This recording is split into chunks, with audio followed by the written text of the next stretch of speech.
హరి ఓం. ఆత్మస్వరూపులందరికీ నా నమస్కారములు. మనము మొన్నటి దక్షయజ్ఞంలో ఈర్ష ద్వేషాలు ఎలాగ మనల్ని కిందకి పడేస్తాయని నేర్చుకున్నాము. ఇవాళ భక్తి మనల్ని ఎంత పైకి తీసుకెళ్తుంది అని, మన జీవితము ఎంత ఆహ్లాదకరంగా ఉంటుంది, మన కోరికలు ఎలాగ నెరవేరుతాయి అనేది భక్తిలో చేసిన వాళ్ళకి ఎలాగొస్తుందని మనం ఇవాళ మాట్లాడుకుందాము. ఇందులో ధ్రువ తార చూశారు కదా మీరు. నార్త్ పోల్లో పోల్ స్టార్ అంటారు. పోల్ స్టార్ అంటే ధ్రువ నక్షత్రం. అది ఉత్తరంలో ఉంటారు, ఉత్తరంలో ఆకాశంలో. అదే అన్నిటికంటేనే చాలా బ్రైట్ అన్నమాట. ఆ తర్వాత ఇప్పుడు సముద్రంలో వెళ్తుంటారు కదా, వాళ్ళందరూని ఏ టైపు ఉన్నామో అని చూడ్డానికి, ఏ టైపు వెళ్తామని చూడ్డానికి ఆకాశం చూస్తారు. ఆకాశం చూస్తే చాలా బ్రైట్ కలర్గా ఉంటుంది ఈ నక్షత్రం. అది ఆకాశంలో ఉత్తర భాగంలో ఇంకా కదలకుండా అలాగ ఉంటుంది, ఫిక్స్డ్ అన్నమాట. సో అది that is pole star. Okay, ఆ చుట్టూ ఉన్న ఏరియాని సప్తరిషి మండలాస్ అంటారు. ఆ సప్తరిషి మండలాల్లో ఆ 7 మంది సప్తఋషులు ధ్రువ నక్షత్రాన్ని చుట్టుకొని ఉంటాయన్నమాట. వాళ్ళు ప్రదక్షిణం చేస్తారు. ఆ సప్తఋషులు ఎవరు? అత్రి మహర్షి, భరద్వాజ మహర్షి, గౌతమి మహర్షి, జమదగ్ని మహర్షి, కశ్యప మహర్షి, వశిష్ఠ మహర్షి, తర్వాత విశ్వామిత్ర మహర్షి.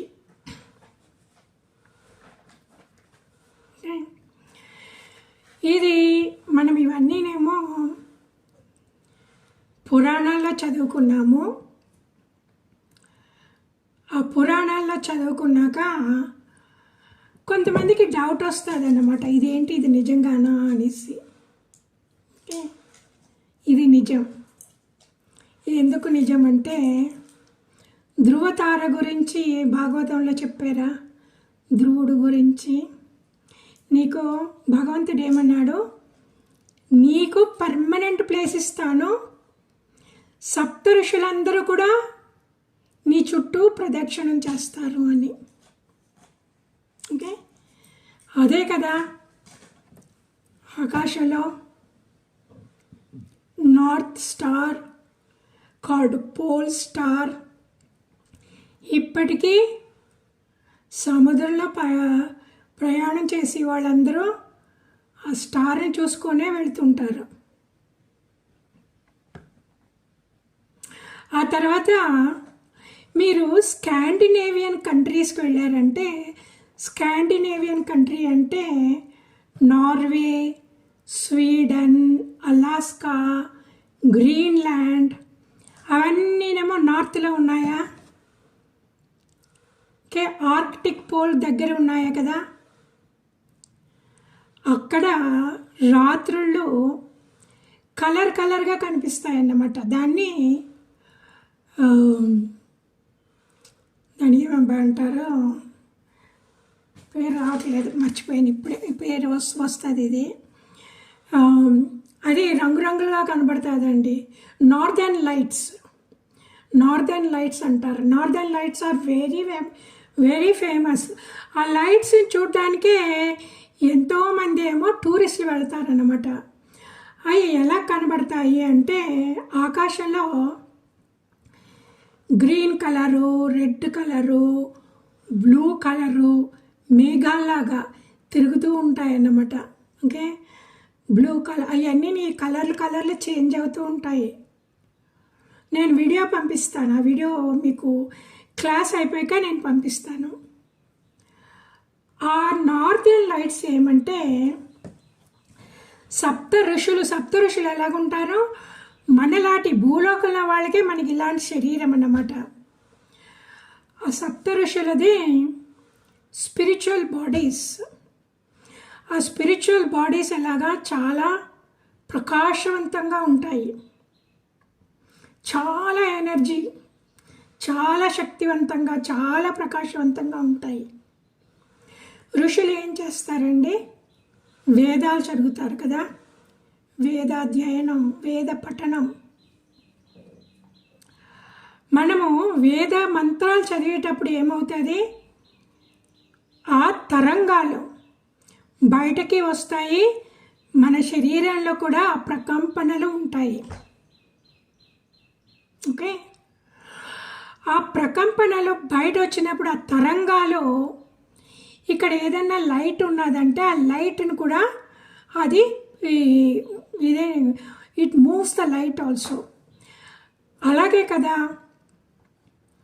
వర్షం వచ్చినప్పుడు సూర్యుడు ఉన్నాడంటే సూర్యుని కిరణాలు నీటి బిందువుల్లోంచి బయటకు వచ్చి ఇంద్రధనుసులా కనబడుతుంది. ఇంద్రధనుసులో ఎన్ని రంగులు? 7 రంగులు. ఓకే, ఆ 7 రంగులు ఆ ఇంద్రధనస్సు అలా కనబడుతుంది.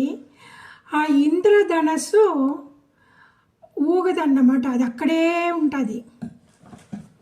కానీ ఈ సప్త ఋషులు, ఆ సప్త ఋషులు చేసిన వేదాధ్యయనం, ఆ ప్రకంపనలు, ఆ సూర్యుని కిరణాల్ని అది ఊపి ఆ ఊపుడులో రంగురంగులుగా కనబడతాయి అన్నమాట.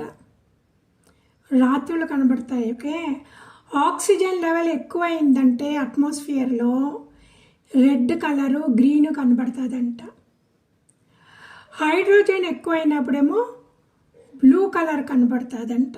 ఓకే, ఇలాగ ఇంకా ఎన్నెన్నో ఉన్నాయి కదా, హైడ్రోజను, నైట్రోజను, హీలియం, అవన్నీని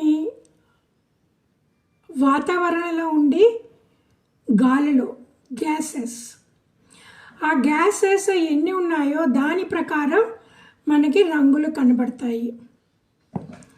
ఇప్పుడు ఆ నార్దర్న్ లైట్స్ తిరుగుతూ ఉంటాయి అన్నమాట, ఆ రంగులు మారుతూ ఉంటాయి.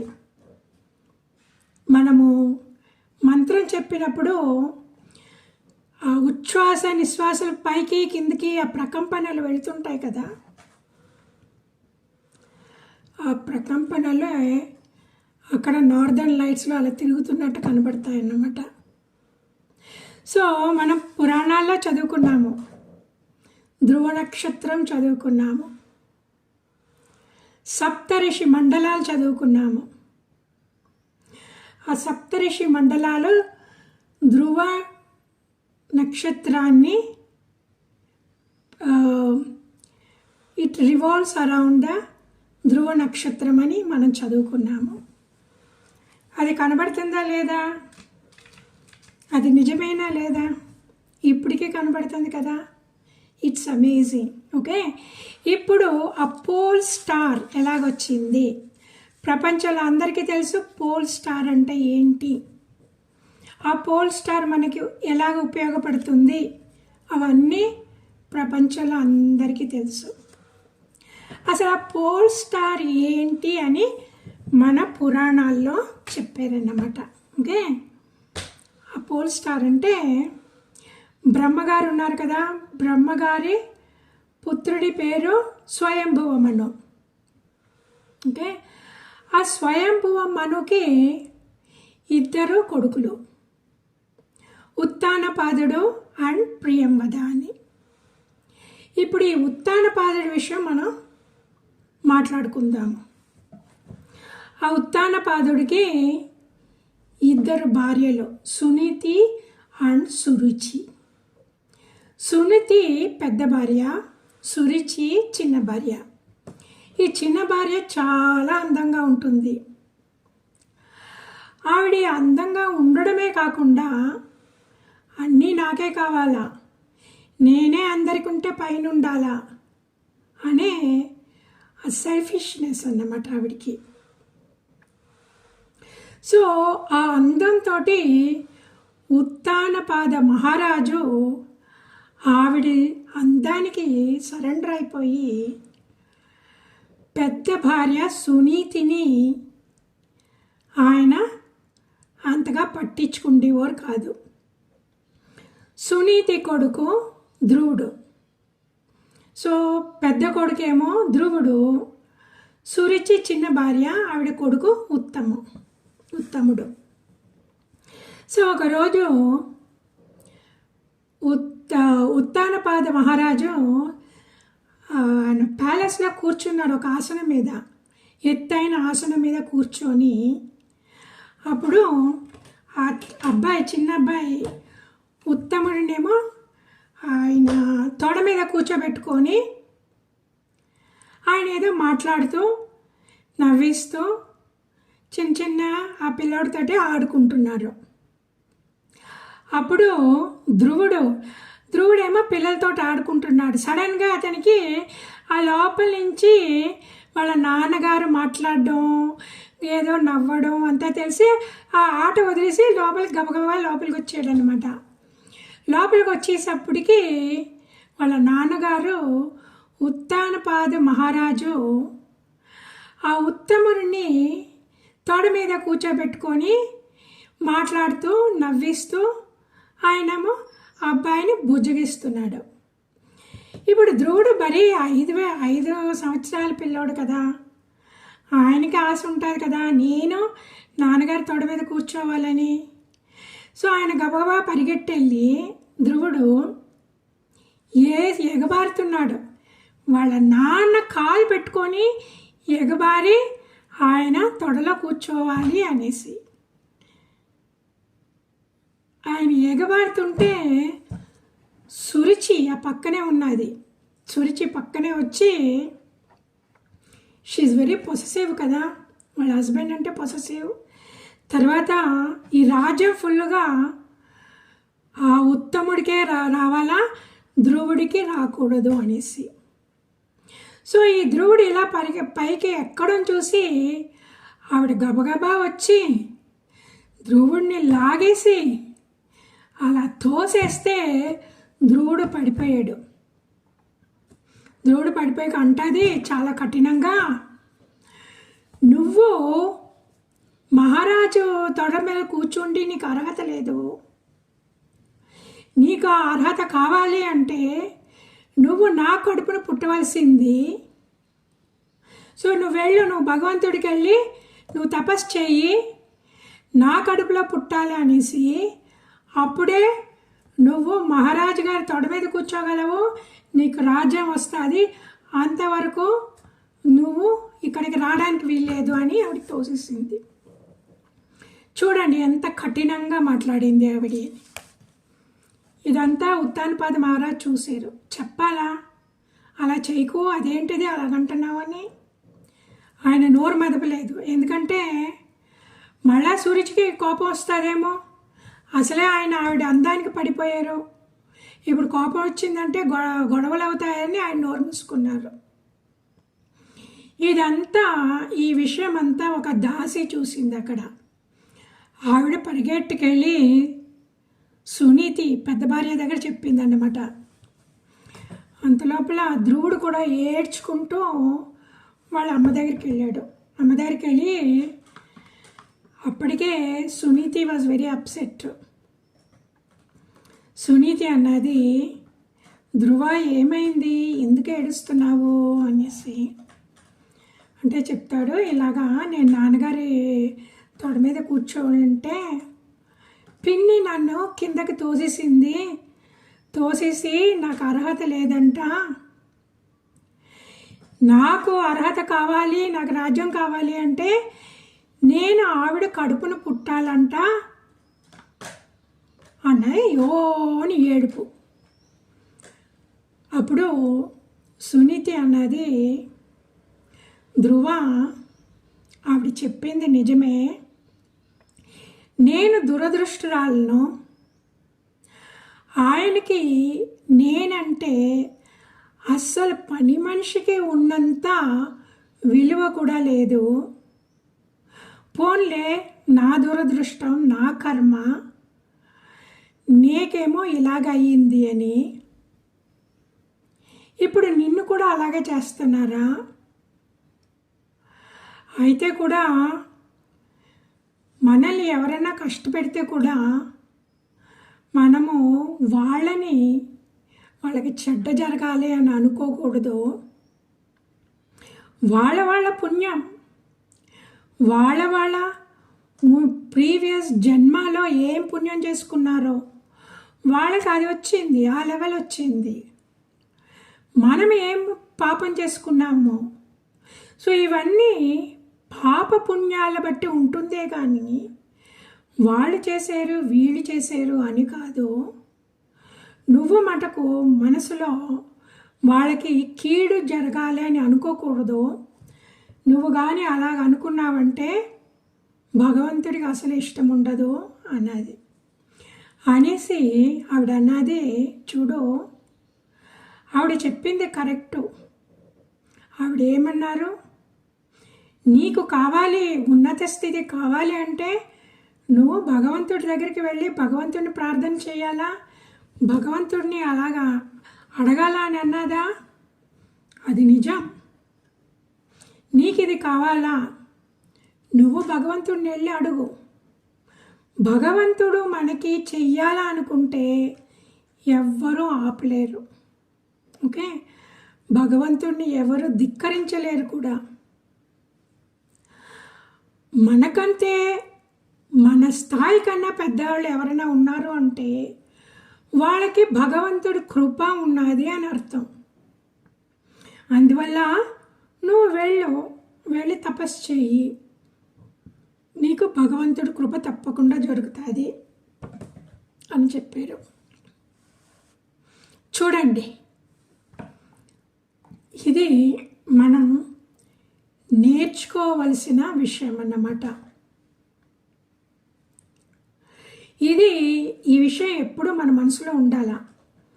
మనకంటే పైన ఎవరో ఉన్నారు, లేకపోతే ఇలాగ మనకు అవమానం జరిగింది అంటే మనం వెంటనే వాళ్ళని కీడు జరగాలని మనం మనసులో ఎంచుకుంటే భగవంతుడికి ఇష్టం ఉండదు. ఓకే, బట్ మనం భగవంతుడి కృపకి పాత్రులు అవ్వాలంటే మన మనసులో చెడు ఆలోచనలు రాకూడదు. చాలా పేషెంట్గా ఉండాలా, చాలా కామ్గా ఉండాలా, శాంతంగా ఉండాలా, ఎంతో మనోనిగ్రహంతో ఉండాలా. ఎవరికి ఆ మనోనిగ్రహం ఉన్నదో, ఎవరు శాంతంగా ఉంటారో వాళ్ళ మీద భగవంతుడి కృప తప్పకుండా పడుతుంది. సో అందువల్ల మనం ఈ విషయం జ్ఞాపకం పెట్టుకోవాలండి. మన జీవితంలో ఎన్నో ఇలాంటివి జరుగుతాయి. కానీ సునీత చూడండి, అంత కష్టంలో కూడా ఆవిడ ఇలాంటి ఉపదేశం చేసిందంటే ఆవిడ పరమ భక్తురాలు. సో మనము అలాంటి భక్తి కల్టివేట్ చేసుకోవాలా. ఓకే, సో చిన్న పిల్లలకి చూడండి, మనం చిన్న పిల్లలకి మనం ఏమి నేర్పిస్తామో వాళ్ళకి మనసులో అదే అతుక్కుపోతుంది అన్నమాట. అందుకే ఇట్స్ వెరీ ఇంపార్టెంట్. తల్లిదండ్రులు ఏదో ప్రాబ్లం వచ్చినప్పుడు వాళ్ళు ఎలాగ వ్యవహరిస్తారో అది చూసే చిన్నపిల్లలు నేర్చుకుంటారు. వాళ్ళ పర్సనాలిటీ డెవలప్మెంట్ చిన్నప్పటి నుంచి స్టార్ట్ అవుతుంది అన్నమాట. సో అందువల్ల మనము మనోనిగ్రహం ఉంటే, దాని ప్రకారం మాట్లాడుతూ ఉంటే పిల్లలు కూడా అదే నేర్చుకుంటారు. వాళ్ళే జీవితంలో ఉన్నత స్థాయికి వస్తారు. సో మనకు కావాల్సింది అదే. ఏదో ఇన్ని డిగ్రీలు, ఇంతంత కోట్లు సంపాదించేయడం కాదు. మనకు అల్టిమేట్లీ కావాల్సింది మనకి ఎంత మనోనిగ్రహం ఉన్నది, ఎంత ప్రేమ ఉన్నది, ఎంత కంపాషన్ ఉన్నది, జాలిగా ఉన్నామో అదే భగవంతుడు చూస్తాడే. కానీ మనం ఎంత కష్టపడి ఎన్ని మార్కులు తెప్పించుకొని ఎన్ని డిగ్రీలు తెప్పించేసుకొని ఎంత రాత్రి పగలు కష్టపడి కోట్లు సంపాదించుకున్నా అది ఆయన చూడరు అన్నమాట. ఓకే, సో ఇప్పుడు ఈవిడ చెప్పింది విని ధ్రువుడు ఇంకా క్వశ్చన్ చేయకుండా తను అడవికి వెళ్ళిపోయాడు అన్నమాట. ఆడు పంపించేసింది చూడండి, ఎలా పంపించింది. భయపడచ్చు కదా, 5 ఏళ్ల పిల్లోడు పాము కరిచేస్తుందేమో, ఏదో ఎలుగుబంటో పులో వచ్చి తినేస్తుందేమో అని భయపడించచ్చు కదా. అందులో ఈ పిల్లోడు ఇంత చక్కగా రాజభవనంలో పెరిగిన పిల్లోడు, 5 సంవత్సరాల పిల్లోడు, అది ఎలాగా తపస్సు చేయడానికి వెళ్ళు అని పంపించేసింది అంటే ఆవిడికి భగవంతుడి మీద అంత నమ్మకం. ఆ నమ్మకంతో పంపించింది, నువ్వు వెళ్ళి భగవంతుడిని అడుగు అని పంపించేసింది అన్నమాట. That is the sign of bhakti, total surrender. So ఆవిడ పంపించింది, ఈ పిల్లోడు ఇంకా వెళ్ళిపోయాడు, అలా నడుచుకుంటూ ఏడ్చుకుంటూ వెళ్ళిపోయాడు అన్నమాట. ఆ వెళ్తా ఎంతెన్నో సెలయేళ్ళు, ఎన్నెన్నో చిన్న కొండలు అన్నీ రాడుకొని వెళుతూ ఉన్నాడు. నాకు భగవంతుడు కావాలా, భగవంతుడి దర్శనం కావాలా, నేను భగవంతుడికి నా కోరికలని చెప్పాలా అని ఇంకా నడుచుకుంటూ వెళ్ళిపోతున్నాడు అన్నమాట. ఇప్పుడు మనం ఏదైనా చేసామంటే భగవంతుడికి తెలుసు అన్నీ. ఓకే, సో భగవంతుడు ఏం చేశారంటే, ఈ పిల్లోడు నేను కావాలని ఇంత ధైర్యంగా అడవి వైపు వెళ్ళిపోతున్నాడు అని ఆయన భక్తుడు నారద మహర్షిని పంపించారు, వెళ్ళు ఇలాగా అబ్బాయితో వెళ్ళి మాట్లాడు అని. సో నారద మహర్షి వెళ్ళి అబ్బాయిని చూసి, ఏమీ తెలియనప్పుడు నువ్వెవరబ్బా, ఏం చేస్తున్నావు, ఎందుకు ఇలా అడవిలో తిరుగుతున్నావు, భయమేయట్లేదా, పాము వచ్చి కరదా, పులి వచ్చి తినేదా, నీకు తిండి ఎక్కడ దొరుకుతుంది అనుకుంటున్నావు, వర్షం వచ్చిందంటే నీకు ఇల్లు ఎక్కడ ఉంటుంది అనుకున్నావు, కూర్చోవడానికి మంచి చోటు ఎక్కడ దొరుకుతుంది అనుకుంటున్నావు, ఆకలేస్తే నీకు తిండి ఎవరు ఎడతారు అనుకుంటున్నావు, నీకు ఇదేం భయమేయట్లేదా, ఇలా వెళ్ళిపోతున్నావేంటి అంటే అప్పుడు ధ్రువుడు చెప్పాడన్నమాట, ఇలాగయ్యింది, మా సవతి తల్లి ఏమో నాకు రాజ్యానికి మా తండ్రి దగ్గర కూర్చోడానికి అర్హత లేదండి, నేను ఆ అర్హత సంపాదించడానికే నారాయణుడికి తపస్సు చేయడానికి వెళ్తున్నాను అని. సో అప్పుడు నారద మహర్షి అన్నారు, నీ వయసు ఎంతమందో ఋషులు వందలు వేల కొలది తపస్సు చేస్తారో, భగవద్ దర్శనం అంత ఈజీ కాదు, నువ్వు ఈ వయసులో పిల్లలతోటి ఆడుకోవాలా, పిల్లలతోటి మసులుకోవడం నేర్చుకోవాలా, పిల్లల్లో మంచి వాళ్ళు ఉంటారు, చెడ్డ వాళ్ళు ఉంటారు, కొట్టి వాళ్ళు ఉంటారు, నీతో స్నేహంగా ఉండే వాళ్ళు ఉంటారు, కొంతకాలం అయ్యాక నీతో విరోధం చేసే వాళ్ళు ఉంటారు. ఇవన్నీ నువ్వు జీవితంలో నేర్చుకోవాలా. ఇవన్నీ నేర్చుకోకుండా నేను తపస్సు చేసేసి నేను భగవంతుడిని చూస్తాను అంటున్నావు. నీకు భగవంతుడు ఏం దొరుకుతాడు అనుకుంటున్నావా? అంత ఈజీ అనుకున్నావా? నువ్వు ఇంకా చదువుకోవాలా, ప్రపంచంలో ఉండాలా, మీ నాన్నగారు ఆస్థానంలో ఉండాలా, రాజ్యం వెళ్ళాలా, ఇవన్నీ వదిలేసి నాకేమో భగవంతుడు కావాలి అంటున్నావు, భగవంతుడేమో దొరికే విషయం కాదు అన్నాడు. అంటే ధ్రువుడు అన్నాడు, మీరు ఎన్ని చెప్పినా మహర్షి నాకు ఏమి వద్దు, నాకు భగవంతుడు కావాలా, నాకు కావాల్సింది నేను భగవంతుడిని అడుగుతాను. మీరు ఇవన్నీ చెప్తున్నారు, నీతి బోధలు చేస్తున్నారు, కానీ నావన్నీ నా మనసులో ఎక్కటం లేదు. నేను క్షత్రియుడిని, నాకు రాజ్యం కావాలా, నాకు కోపం ఎక్కువైపోయింది, అంత అవమానం చేశారు, నాకు పెద్ద రాజ్యం కావాలా, మా నాన్నగారి కంటే పెద్ద రాజ్యం, మా తాతగారి కంటే పెద్ద రాజ్యం, మా ముత్తాత బ్రహ్మగారు ఆయన కంటే కూడా పెద్ద రాజ్యం కావాలా నాకు. నేను భగవంతుడిని చూసి ఇది అడిగే వరకు నేను ఇంటికి వెళ్ళను, నేను చచ్చిపోతే కూడా పర్వాలేదు, నేను ఇంటికి వెళ్ళను అన్నాడన్నమాట. నాకు మీరేమైనా ఉపాయం చెప్పేట్టుకుంటే చెప్పండి, భగవంతుడి మీద తపస్సు ఎలా చేయాలో అది ఉంటే చెప్పండి, అది వింటాను కానీ మిగతా మాటలు నేను వినను అన్నారు. అంటే నారద మహర్షి గారికి కోపం రాలేదు. నేను ఇంత చెప్తే ఇలాగంటున్నాడు ఆ పిల్లోడని ఆయన కోపం రాలేదు. భక్తులకి ఎప్పుడు అండి, నిజమైన భక్తులకి కోపం రాకూడదు. కోపం వచ్చిందంటే మనలో భక్తి ఇంకా పరిపక్వం అవ్వలేదని. సెల్ఫ్ అనాలిసిస్ మనం చూసుకోవాలా. స్వాధ్యాయం అంటారే అష్టాంగ యోగంలో, స్వాధ్యాయం అంటే ఇది. పుస్తకాలు చదవడం ఒకటి, మనమే చదువుకోవడం ఒకటి, స్వాధ్యాయము ఇది అన్నమాట.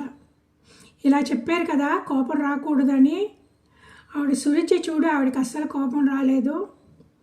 నారద మహర్షి చూడు, ఈ పిల్లోడు ధిక్కరిస్తే కూడా ఆయన కోపం రాలేదు. మరి నాకు అప్పుడప్పుడు కోపం వచ్చేస్తుంది కదా, ఇంత సాధన చేస్తున్నాను అని మనలో మనము చూసుకోవాలన్నమాట. మనం ఎక్కడ కింద పడిపోతున్నాము, మనం ఎలాగా ఆ కోపాన్ని తగ్గించుకోవడం, ద్వేషాన్ని తగ్గించుకోవడం అని మనము రెగ్యులర్గా ప్రతిరోజు ఇది వేయాలి. రాత్రి పడుకోపోయి మిందన్నమాట. సో నారద మహర్షి గారు చెప్పారు, సరే నీకు చెప్తాను, నువ్వేమో బృందావన్కి వెళ్ళు. ఆ బృందావనంలో యమునా తీరంలో మధు అని ఒక చోటు ఉంది.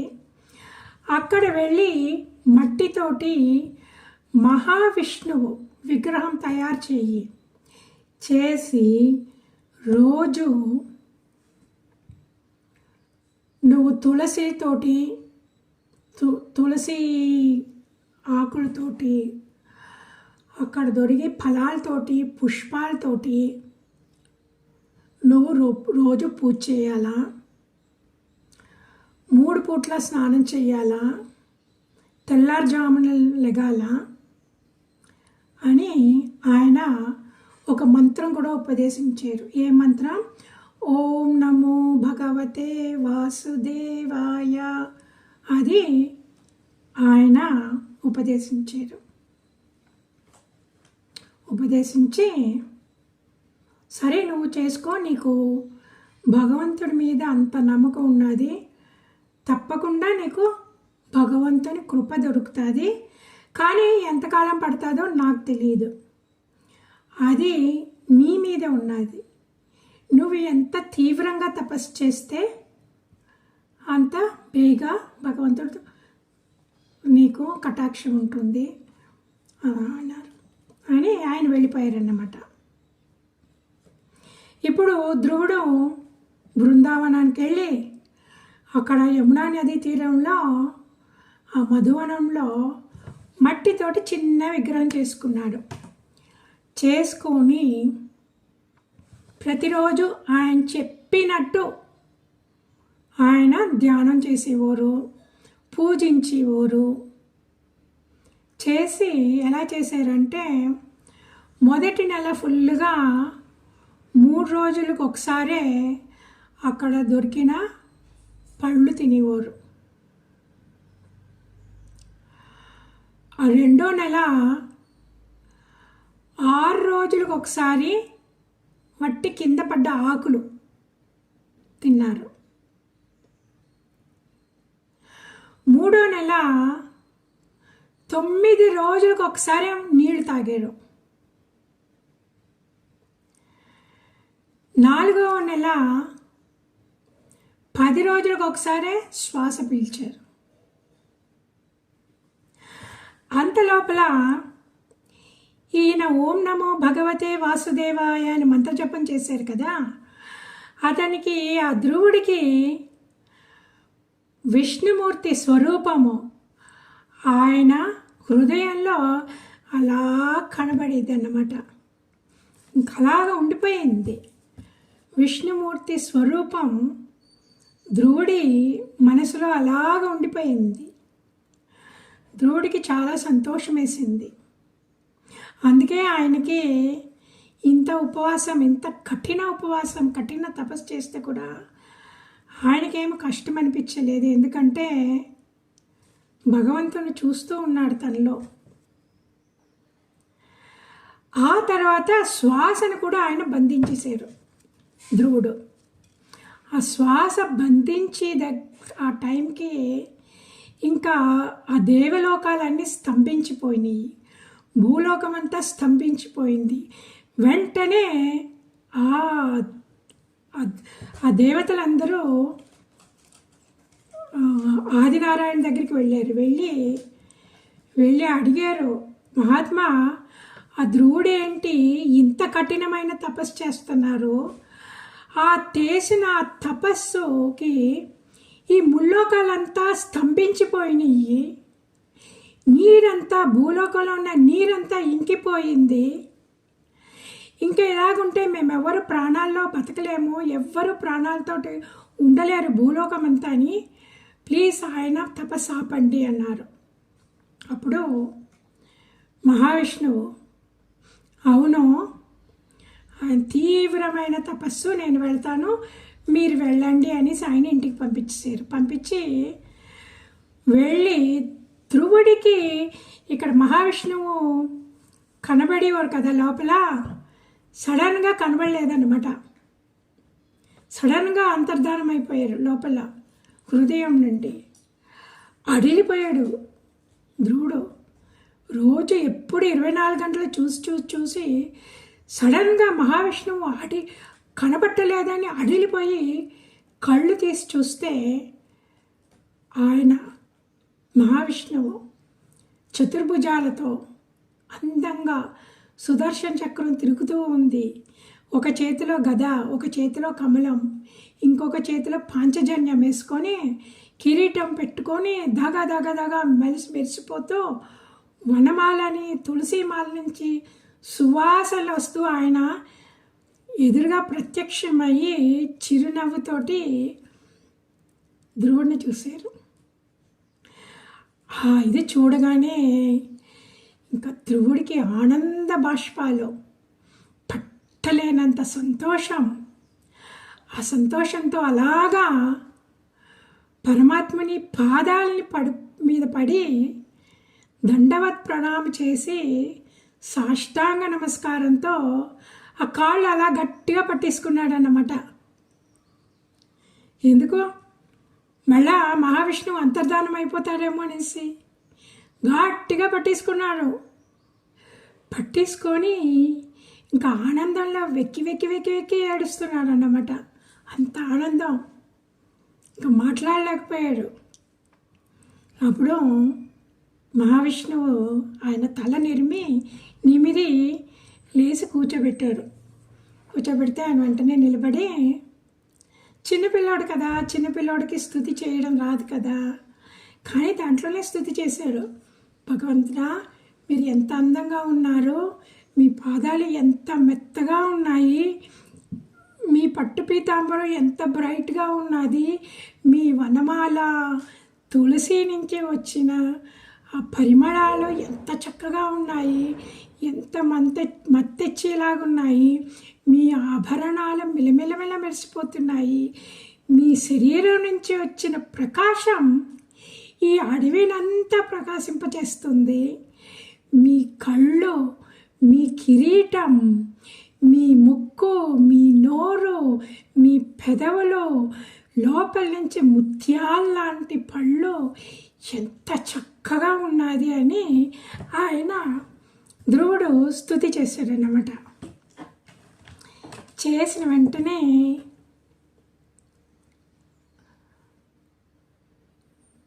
మహావిష్ణువు ఆయన పాంచజన్యాన్ని ధ్రువుడు తల మీద పెట్టారు, శిరస్సు మీద ఇలాగా. ఒక నిమిషం అది పెట్టగానే ఆయనకి జ్ఞానం, Panchajanyam is a symbol of జ్ఞానం, సెల్ఫ్ నాలెడ్జ్, బ్రహ్మ విద్య.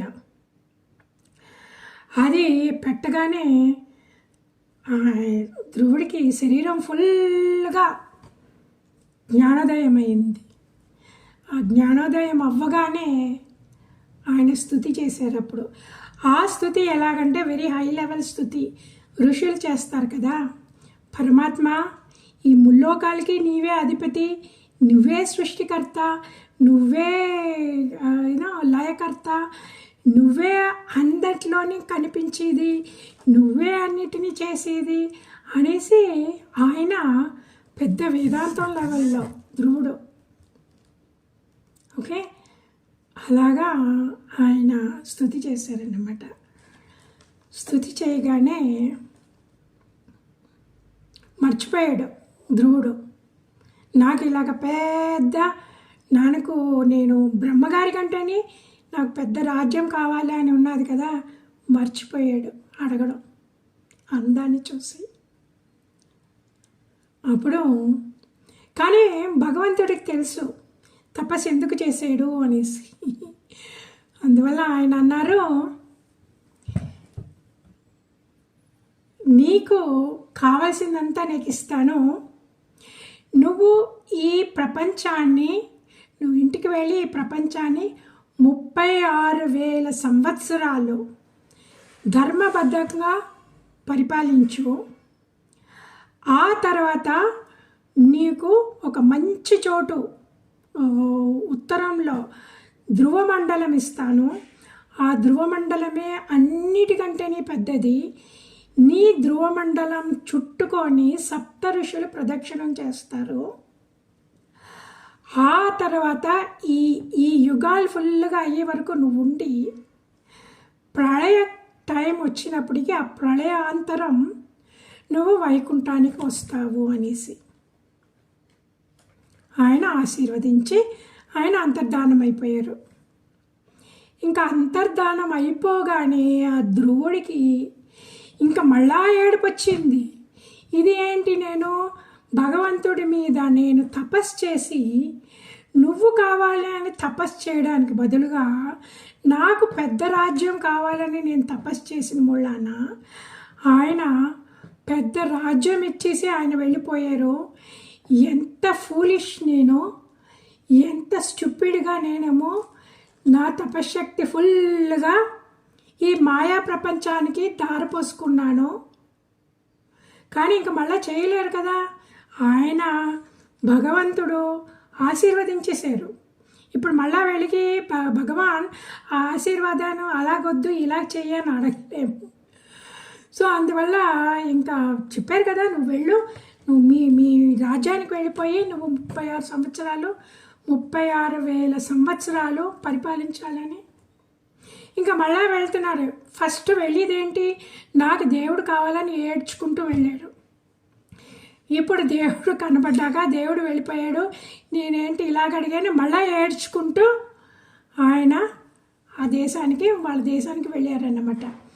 అది దారిలో ఎవరో చూసి పరిగెట్టుకెళ్ళి ఉత్తానపాద మహర్షికి చెప్పారు, ఇలాగ ధ్రువుడు వస్తున్నాడు అని. ఇంకా ఆయనకు పట్టలేని సంతోషం. ఆయన ధ్రువుడు చచ్చిపోయాడని అనుకొని ఒకటే ఏడుపు, చాలా విషాదంలో ఆయన మంచం ఎక్కేశారన్నమాట.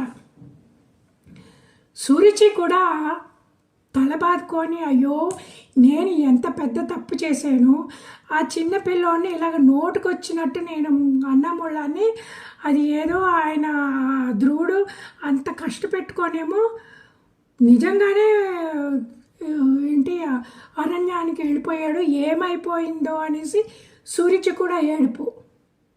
కానీ సునీతి మటుకు ఏడలేదు. ఎందుకు, సునీతికి భగవంతుడి మీద అంత నమ్మకం. భగవంతుడు చూసుకుంటాడు మా ధ్రువుడిని, ధ్రువుడికి కావాల్సిన భగవంతుడు, సో భగవంతుడు చూసుకుంటాడు, ఇప్పుడు నేనెందుకు మధ్యలో అనేసి ఈవిడ ఇక్కడ తపస్సు చేసిందన్నమాట. చేసాక వచ్చి ఇలా వస్తున్నాననగానే సురుచికి సంతోషం, సునీతికి సంతోషం, అక్కడున్న ప్రజలందరికీ సంతోషం, వాళ్ళ తమ్ముడు ఉత్తముడి వాడికి సంతోషం.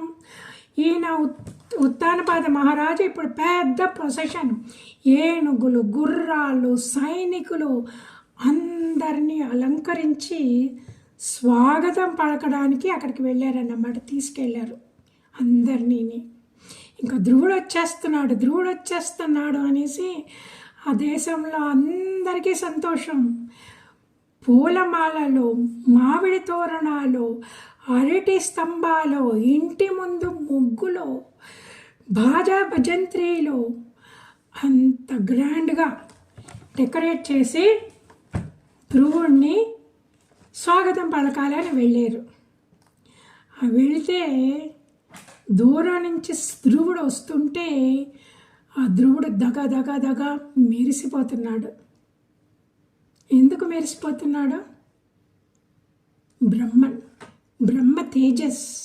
ఓకే, ఇప్పుడు ఇనప ముక్కని తీసుకెళ్ళి మనం అయస్కాంతం ముందు పెడితే ఆ ఇనప ముక్కకి అయస్కాంతం అంటుకుంటుందా లేదా?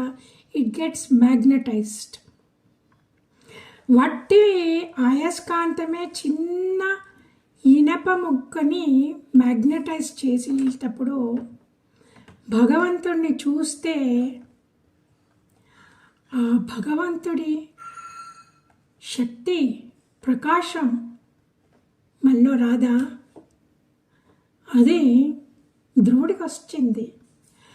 దూరం నుంచే అందరూ ఆశ్చర్యపోయారు ఆ మిలమిలమిల మెరిసిపోయి ధ్రువుడిని చూసి.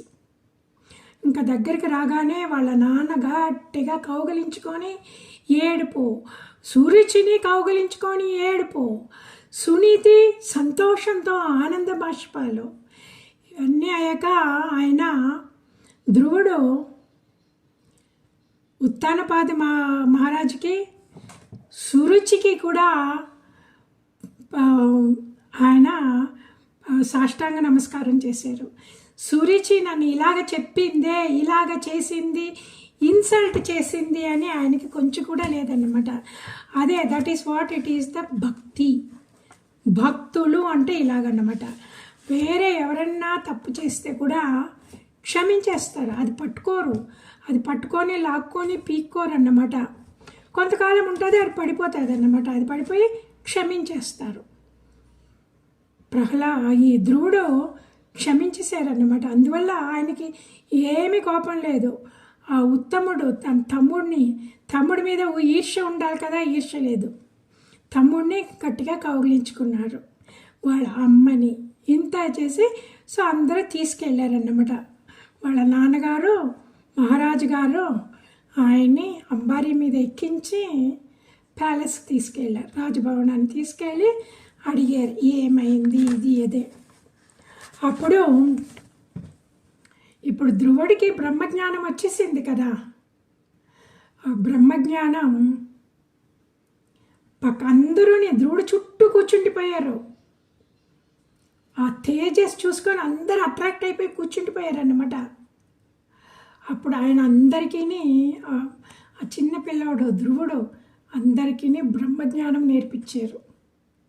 భగవంతుడు అంటే ఏంటి, మాయలో ఎలాగ మనుషులు చిక్కుకుపోయి ఎంత చెడ్డ పనులు చేసి ఎంత కృషించిపోతారో అవన్నీ మనము ఈ కృషించిపోయి రోజు ఏడ్చి బదులు ఈ మాయని ఎలాగ దాటాలి అని మనము భగవంతుడిని ప్రార్థన చేస్తే భగవంతుడు సత్పురుషుల్ని, గురువుని పంపిస్తాడు. ఆ గురువు దగ్గర గురువు చెప్పిన మాటలు విని, గురువు చెప్పిన కథలు విని, గురువు చెప్పిన ప్రకారం మనము ఆ సాధన చేసేయమంటే మనకి భగవత్ సాక్షాత్కారం, ఆత్మ సాక్షాత్కారం లభిస్తుంది అని ధ్రువుడు తను ఎలా తపస్సు చేశారు, నారద మహర్షి గారు వచ్చి ఏం చెప్పారు అవన్నీ చెప్పారన్నమాట. చూడండి, ఇప్పుడు ఈ అబ్బాయి మాయలో పడిపోయే కదా, నాకు రాజ్యం కావాలా, మా అమ్మ కన్నా మా తాతగారు బ్రహ్మ కంటే కూడా నాకు పెద్ద రాజ్యం కావాలా అని ఆ మాయలో పడిపోయే కదా ఆయన అంత కష్టపడి తపస్సు చేశారు.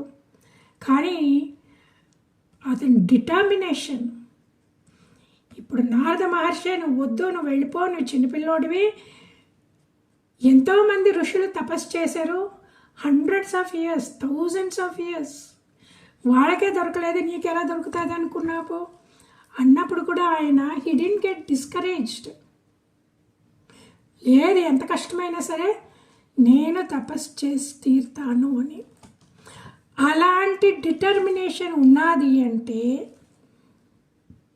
అది that is effort from our side.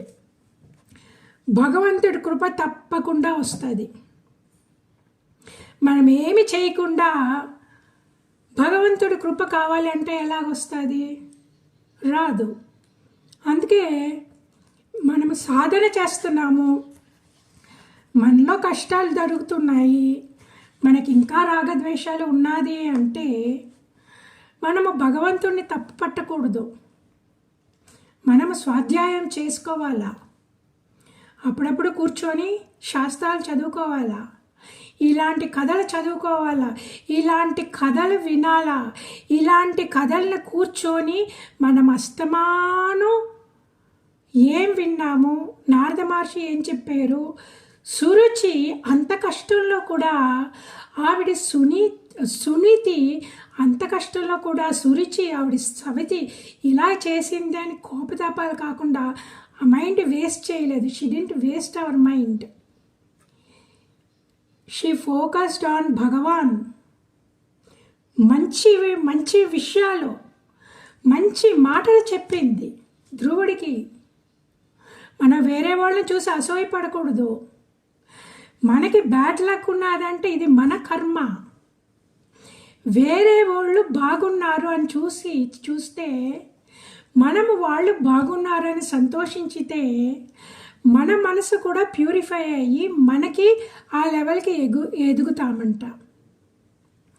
కానీ మన లెవెల్లో ఉన్న వాళ్ళకి మన పైన వాళ్ళని చూసి ఈర్ష్యపడితే దక్ష యజ్ఞంలో జరిగినట్టు అవుతుంది. మన లెవెల్లో ఉన్న వాళ్ళని చూసి మనం కంపేర్ చేసుకొని కాంపీట్ చేయకూడదు. కాంపిటీషన్, ఈ కాలంలో కాంపిటీషన్ ఎక్కువైపోయింది. స్కూల్లో చెప్పడమే కాంపిటీషన్ స్టార్ట్ చేసేస్తున్నారు. నువ్వు first rank, second rank, third rank, అవన్నీ యూస్లెస్ అండి. మనిషిని మంచిగా దిద్ది మంచి భక్తుడు, మంచి గుణాలు ఉన్న పౌరుడిని చేస్తే అతనికి భగవంతుడు కూడా ఉంటాడు. ఈ comparison, competition, it is from the ego level, అహంకారం, ది ఇండివిజువాలిటీ లెవెల్. ఆ ఇండివిజువాలిటీ లెవెల్లో ఈ కాంపిటీషన్లోనే ఉన్నామంటే నేను అలా చేయాలా, నేను ఇది చేయాలని చేసామంటే మన ఇండివిజువాలిటీ, మన ఈగో చాలా స్ట్రాంగ్ అయిపోతుంది అన్నమాట. మన ఈగో చాలా స్ట్రాంగ్ అయిపోయి మనకే తెలుస్తుంది గట్టిగాని, I want to do it అని ఉంటారు కదా. వాళ్ళకి భగవంతుడి కృప రాదు. ఎందుకంటే బ్లాకేజెస్. వీళ్ళు ఎలాగా ఈ ఈగోలో కంపారిజన్ కాంపిటీషన్లో ఉంటాయో ఆటోమేటిక్గా దానికి కూడా రాగద్వేషాలు ఉంటాయన్నమాట. సో మనం ఇవన్నీ పడేసి భగవంతుడి మీదే, భగవంతుడు ఎంత ఇస్తే అంతే అని మనము అలా ఉండాలన్నమాట. అందుకే దీంట్లో చెప్తారు చూడండి,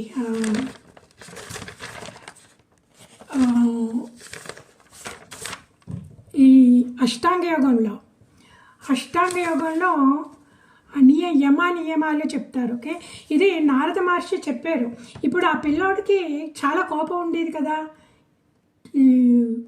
క్షత్రియ బ్లడ్, నాకు రాజ్యం కావాలని.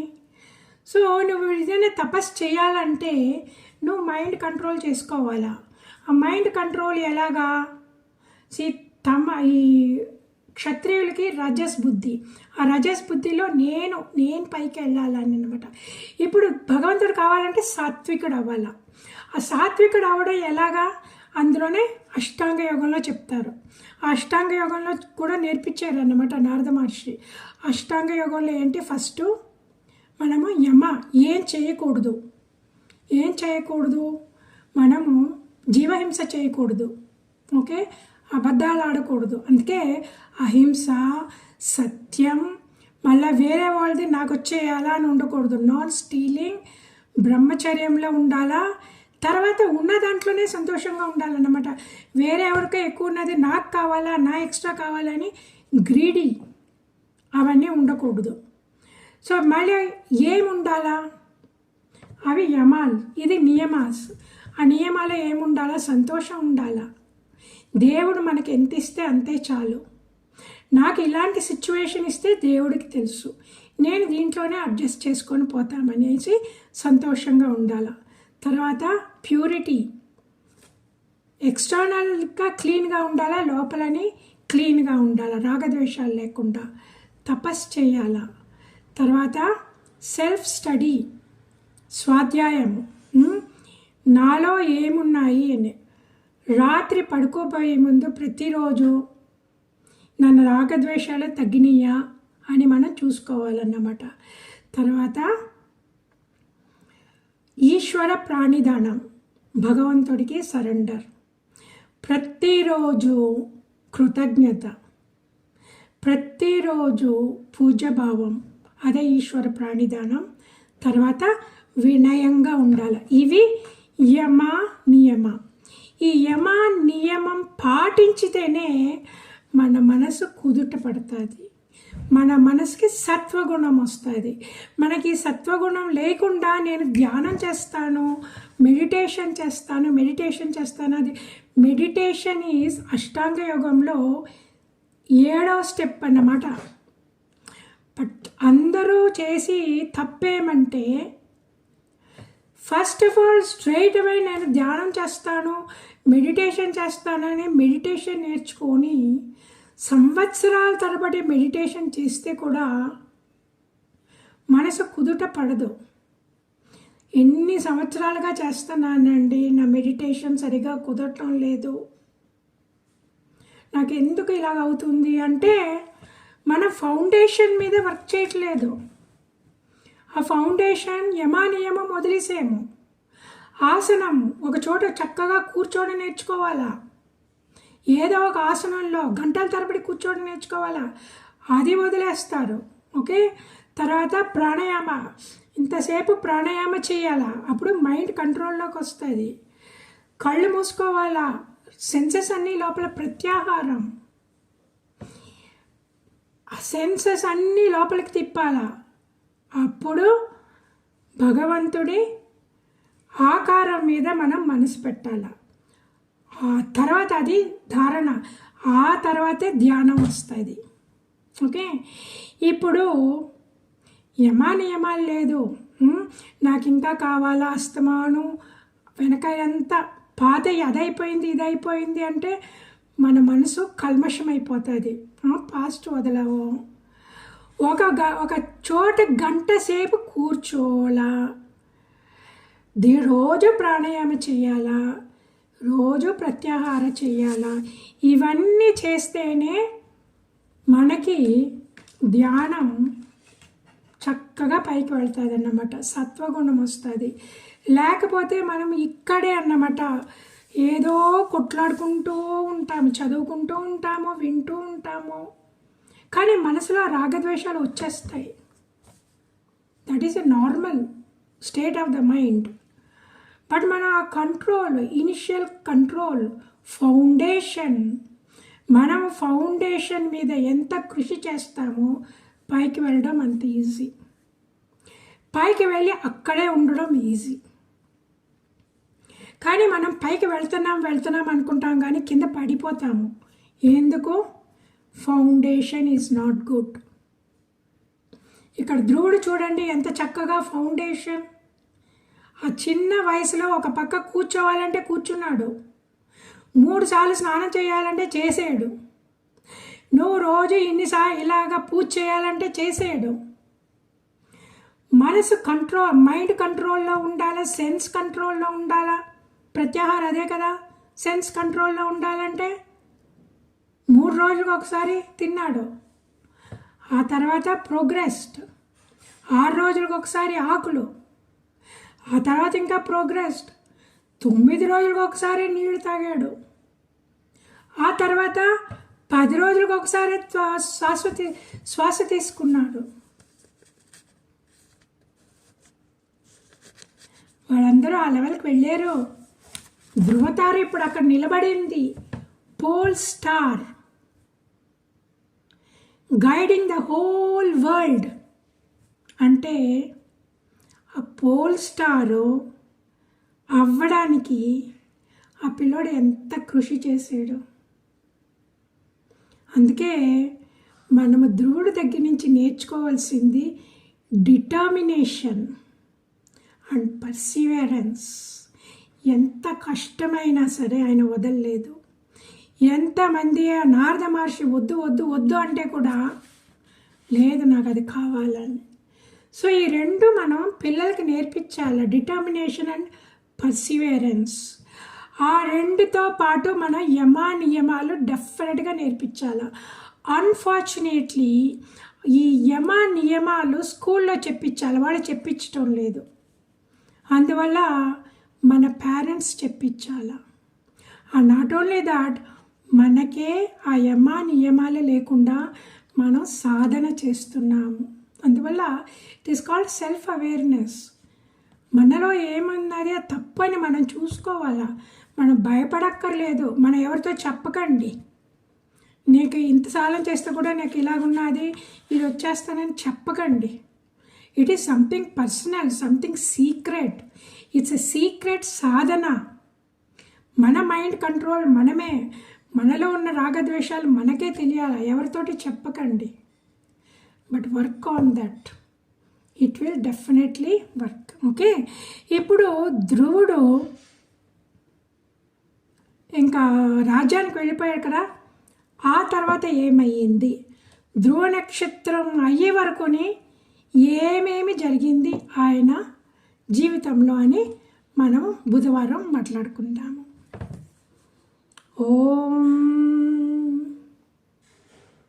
సర్వే భవంతు సుఖినః, సర్వే సంతు నిరామయా, సర్వే భద్రాణి పశ్యంతు, మా కశ్చిత్ దుఃఖభాగ్ భవేత్.